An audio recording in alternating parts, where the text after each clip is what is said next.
to teach her not battle, but stillness. The kind I never knew. Please, Father, heed my words. The long-awaited Thor trailer for the Avengers Doomsday movie was released a few days ago. In the teaser trailer, we see Thor in the short-haired look that fans have been waiting to see for a long time. Unlike Steve Rogers, Thor does not look very happy. In fact, in the other teasers, no one except Steve seems truly happy. I think Steve Rogers chose happiness, and because of that, everyone else ended up losing something. But this way of thinking still doesn't make sense to me. If what Steve did was wrong, why didn't Loki and the TVA stop him? After all, wasn't the fate Steve Rogers chose something that was forced upon him? Wasn't everything part of an isolated and pre-planned narrative? So now, all of a sudden, is Steve Rogers the one to blame for everything that happened? In the new teaser, Thor once again ends up alone and calls out to all the Allfathers of Asgard, including Odin. The kind I never knew. Please, Father, heed my words. Seeing Thor desperately asking for help here made me think of the times he asked for help before. For example, during Thor Ragnarok, Thor managed to overpower Hela by channeling the Odin Force. Thor's awakened form actually emerged after Odin's departure. Odin was still able to communicate with his son through the astral plane.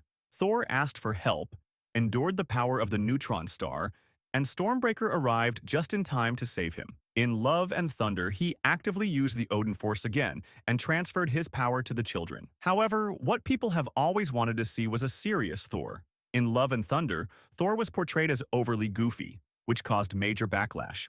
Thor has always been part of the MCU from the very beginning, and he was kind of always like this.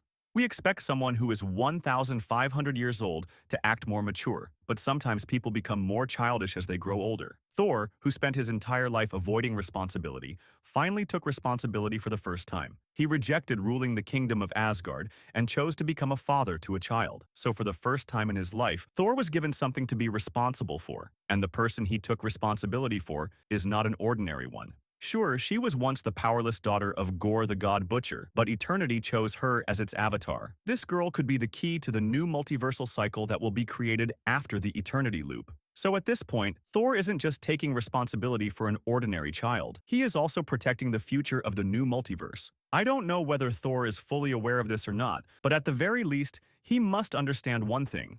This girl returned with new powers, even though she previously had none.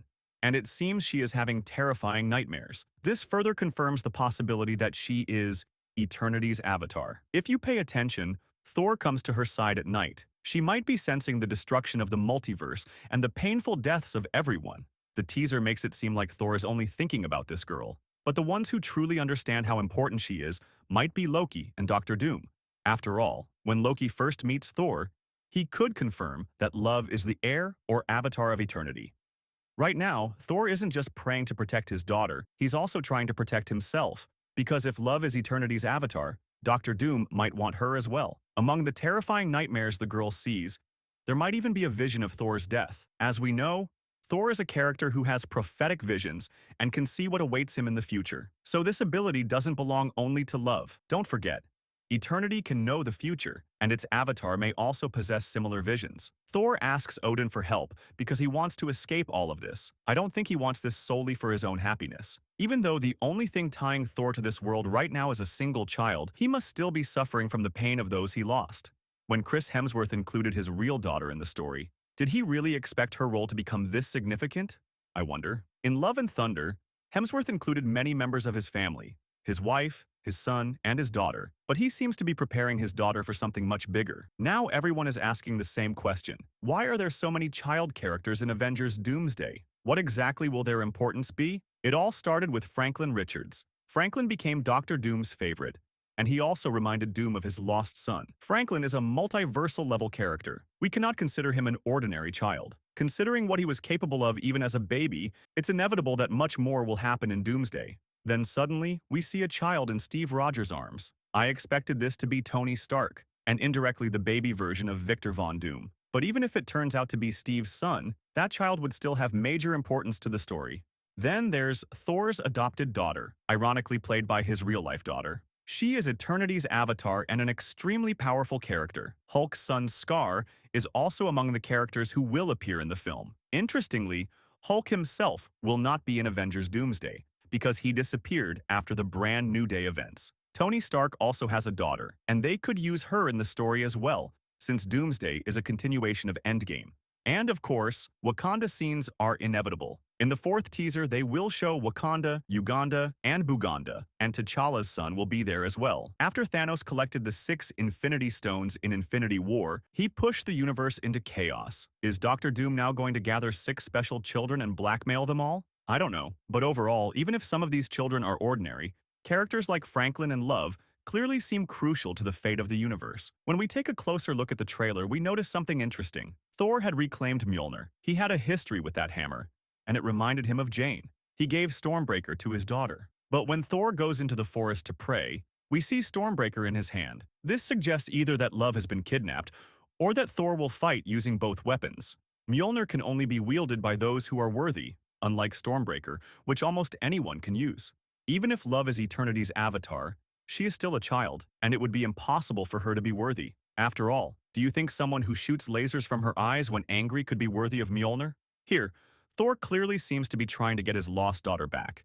At least, that's how I interpret it.